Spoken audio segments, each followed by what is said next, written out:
Welcome to the Helping Families Be Happy podcast, where we explore the often messy world of family, love, and relationships.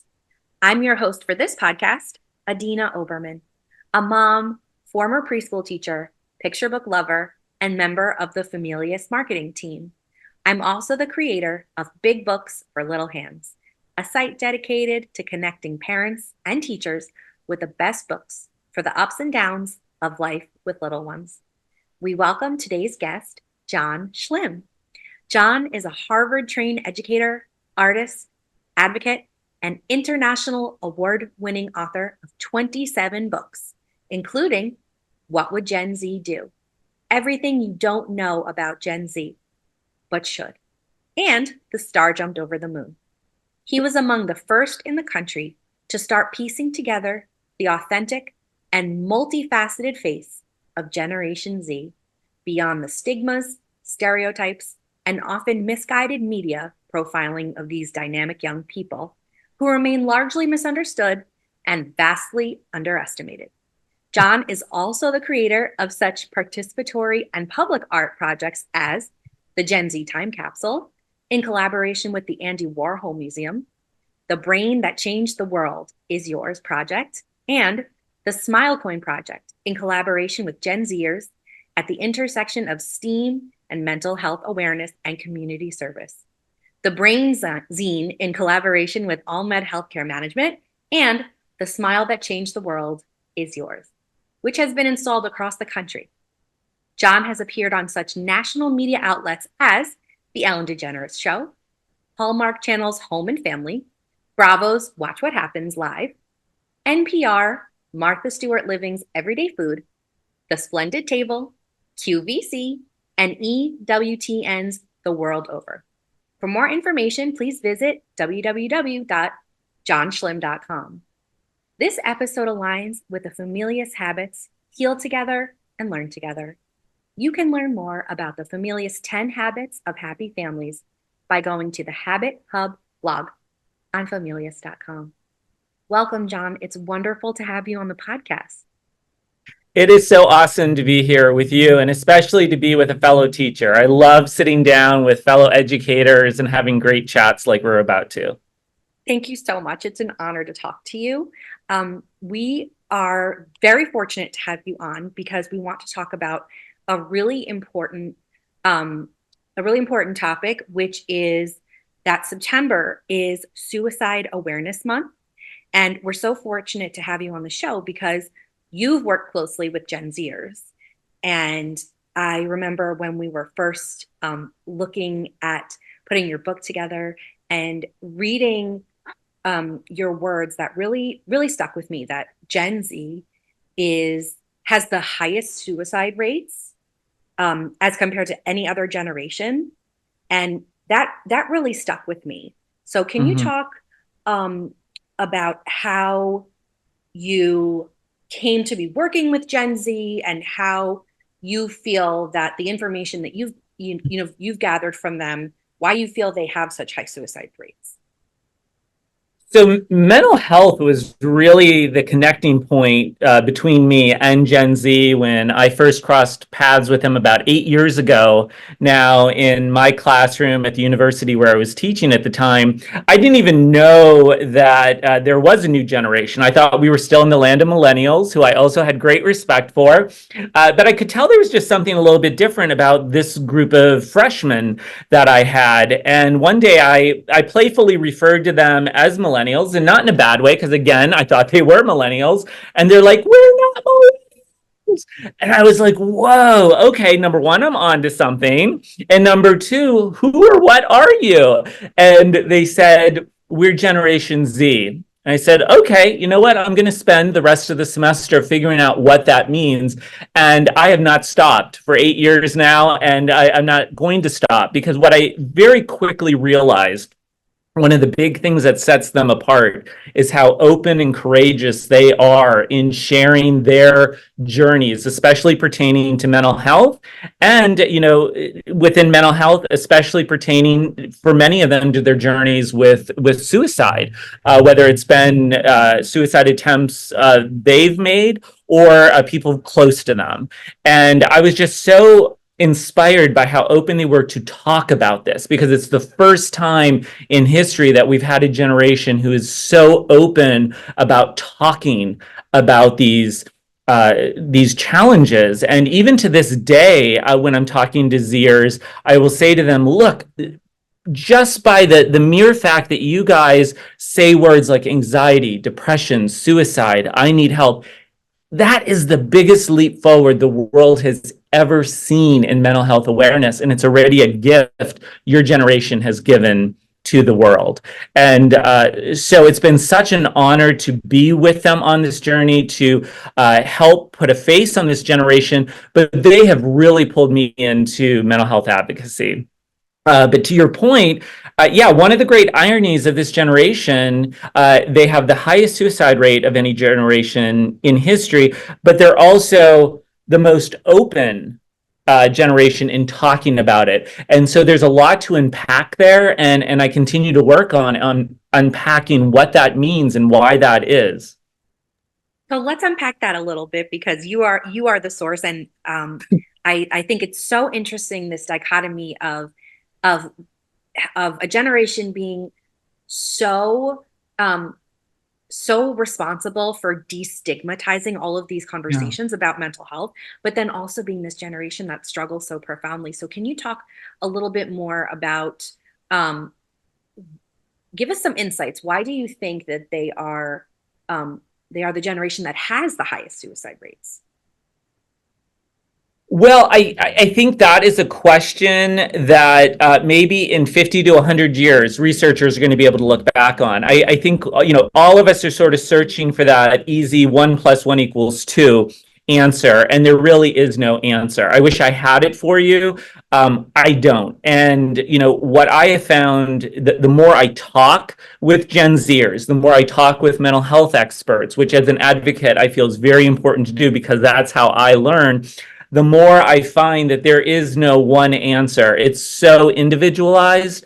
I think all the usual suspects in terms of reasons, we can look at social media, though I think social media often it gets a completely bad rap that it doesn't deserve, but it's not completely innocent either. I think the way society still stigmatizes mental health, even though they're open and courageous in talking about it, you have to ask yourself, is anyone listening? And I hear from a lot of young people that, as much as they talk about their mental health, they don't feel like anyone's hearing them, whether that's at home or at school or in the community. So I think there are so many different reasons. And my number one piece of advice to everyone out there, because we all have Gen Zers in our lives, is just sit down and talk to them. You are going to get more information by talking to a group of Gen Zers about mental health or really any issue than you're going to get from any book, any research study, or anything else out there. Nothing substitutes for sitting down and talking. And that's what I've spent 8 years doing across the country, as well as here in my home region. And that's how I've gotten to know them so well. I think that's such a good point, and it might seem sort of sort of obvious, but it's so easily forgotten, right? Yeah. Just to listen and absorb all the information that you can.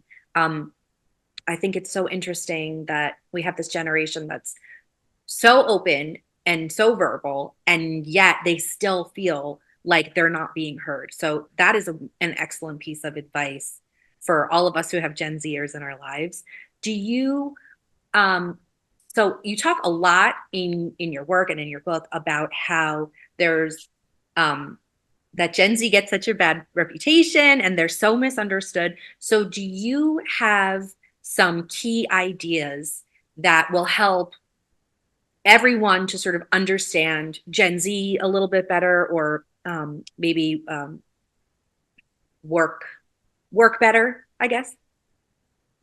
Right. So I think one, especially when it comes to mental health, I think something that's really important for us older adults. And so Gen Zers are right now around 25, 26 at the oldest end. So, when I say older adult, that's anyone older than that. I think we need to actually check in with ourselves. So much emphasis is on, oh, they're whiny and they're lazy and, yada, yada, yada. The stereotypes go on and on and on. But what we fail to do is check in with ourselves. And sometimes we need to ask, or maybe a lot of times we need to ask ourselves, when that Gen Zer is being really open and vulnerable with us, are we being triggered because of our own mental health history? And we all have a mental health history in some shape or form, or we all have those stereotypes and stigmas that we buy into. And so I think as adults, we need to check in with ourselves first. And that's why in my book, at the end of every chapter, I put 2 reflection questions, because the book is not for Gen Zers necessarily to read. It's certainly a love letter to them because it's based on everything they told me they want the world to know about them. But it's really for everyone else who knows and loves and works with them. But I end every chapter with 2 reflection questions, one to ask yourself so you can check in with yourself, and then one to ask a Zir to see if, okay, I don't know why there's fireworks behind me. Did you just see that? Did you I see that? did. I did. I'm not sure why. That is amazing. Okay. You know what? I think, who would really love that? The Zirs. I was So going to say there's something I that have we said. I did not touch anything. I don't know how that happened, but I kind of really love it. Okay. This is great because anyone who's watching on our Familius YouTube channel can go experience the surprise fireworks that we just had. Oh yeah, if you're not watching, fireworks literally just went off behind me in my living room. Amazing. Okay. Um, so back to what we were saying. I think we need to check in with ourselves. But and I've become such a broken record on this point as well, and I'll continue to be the record that keeps repeating. You've got to sit down and talk to young people, just like we really need to sit down and talk to each other. In fact, I just on the topic of suicide, several months ago, I landed in a place I never thought I would be invited to observe, and it was an suicide prevention workshop for senior citizens. I never in my life thought that suicide would be an issue with senior citizens. Those numbers are also skyrocketing. And so I was invited to sit in on this workshop. I sat in on it. It was at a senior citizen center. And after it was over, the woman next to me, who was in her 80s, she told me about a suicide attempt that she had made. We certainly, I love my focus to be on Zirs, but this is something that affects all of us. And we just need to learn to talk more openly about it. But I think when it comes to Zirs, especially parents, teachers, community leaders, wherever there's a group of Zirs, sit down and just have a chat. They're going to tell you anything you want to know. And you're going to walk away learning so much and really being inspired yourself. That's such a good reminder. I think you're right. I think that it's really easy to feel that distance and that separation from someone who is not of your generation, or who you feel is just separated by so many you're separated by them by so many just sort of different kinds of life experiences and just opportunities for people to connect and share who they are and share where they come from are so important. So it sounds like you feel like there's a lot of even though there are a lot of differences between Gen Z and other generations, there's a lot of intersectionality in terms of mental health. Do you feel as though there are crossover resources, or maybe crossover tips or ideas for how to support people going through mental health crises or suicidal ideation?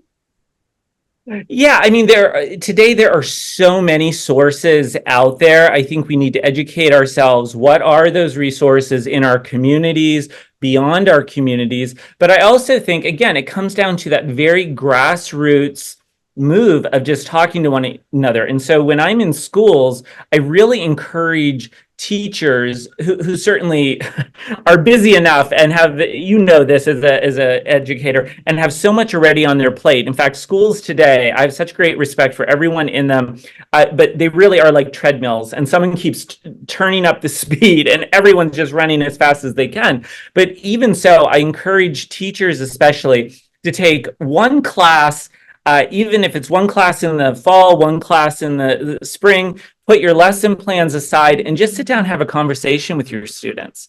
Just sit down and say, what is it like to be a ninth grader today? What's it like to be 13 today? You lead with that question. I guarantee you for the next 45 minutes, the conversation is going to rock and roll from there. And you're going to learn so much. You know, I think that's what's missing. We're not checking in, and it's not necessarily any one person's fault. I think we also have to get away from the blame game. Look, we're all a little bit guilty. You know, name the issue, we're all a little bit guilty. So let's accept that and let's move forward and stop pointing fingers and say, let's just have a conversation. And, you know, I especially love when I'm sitting down with a group of young people having these discussions and they're telling me so many things about themselves, but they're also sharing their opinions about maybe mental health in general. I love it when there are teachers and parents, you know, in the back of the classroom, and I just see them, their eyes grow so big because these are things they haven't heard. You know, I'm having a conversation they can have, and hopefully in a way I'm kind of modeling it's okay. You know, the ears are not going to bite.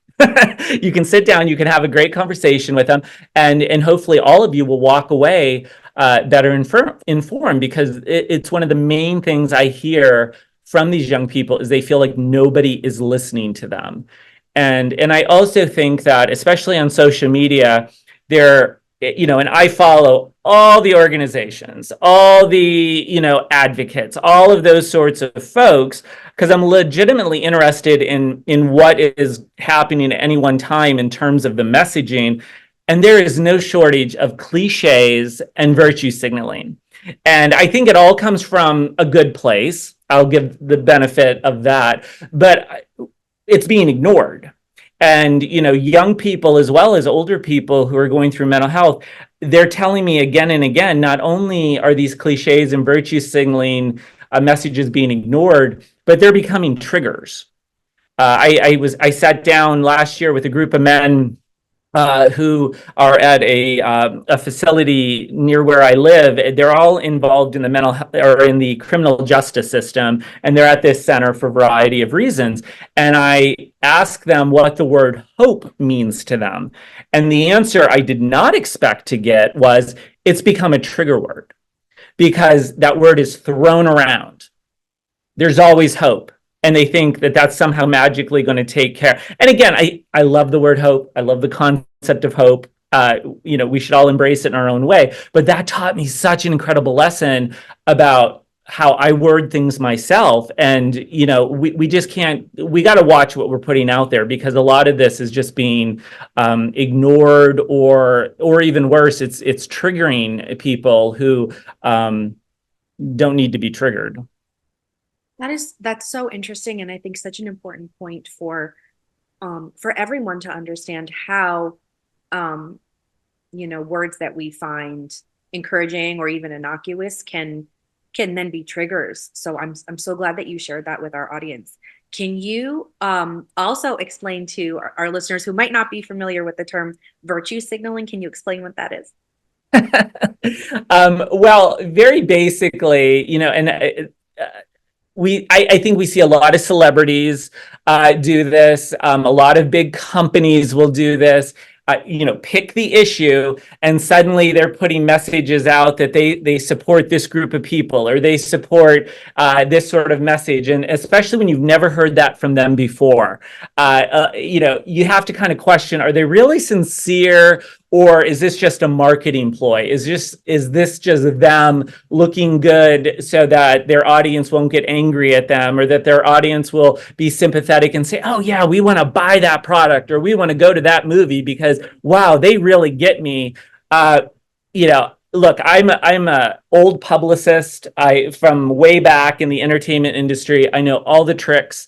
I know all the ways to spin a message. So a lot of these things I see through, and it really drives me crazy. And I think, even people today who we have a lot of great life coaches and other sorts of coaches out there. But again, I follow a lot of them, and you can see the ones who they're just regurgitating messages that have been regurgitated a million times. Lines that maybe 20 years ago were like, wow, that's really impactful. Well, now it's not anymore because everyone's doing it. And so I would actually encourage all of the listeners and viewers with us, the next time you're on social media, really very mindfully scroll down and start looking at the different messaging that's being put out, whether it's about mental health or other issues, and just kind of contemplate, like, is this an original thought? Is this impactful? Or, is this some cliche I've heard a million times? And if I wasn't mindfully looking at it, I would just keep scrolling right by. And I think it'll be a real eye opener. But what's great about it is it teaches us to be a little more aware of what we ourselves are saying. And once that man said that to me about words like hope being a trigger, that has now become a question I ask when I'm sitting down with groups of young people or anyone. And before the question is even out of my mouth, the heads are shaking up and down. So I'm like, okay. And now really when I see it, it's like, like I'm more angered by the unoriginality of it than I am triggered, but still we have to give some thought to that. So it sounds like all of this amazing work and all of this really important research has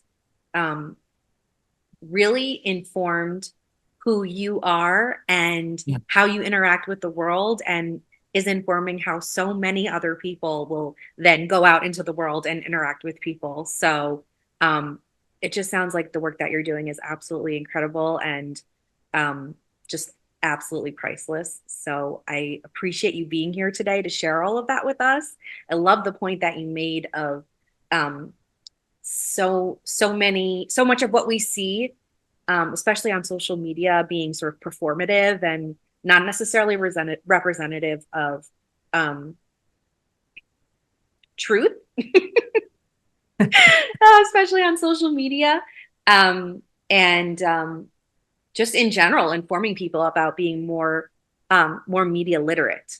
I think those are all really important points. Well, for sure. And just a sort of a final point on social media, I'm certainly not one of these people who thinks it's evil. In fact, I think there's so much untapped potential. And anyone who goes to any of my feeds, especially Instagram, since it's the most visual, and they see the posts I make, especially when I'm working with young people, they're going to see I'm not pumping out these cliches of, oh, there's always hope or this or that.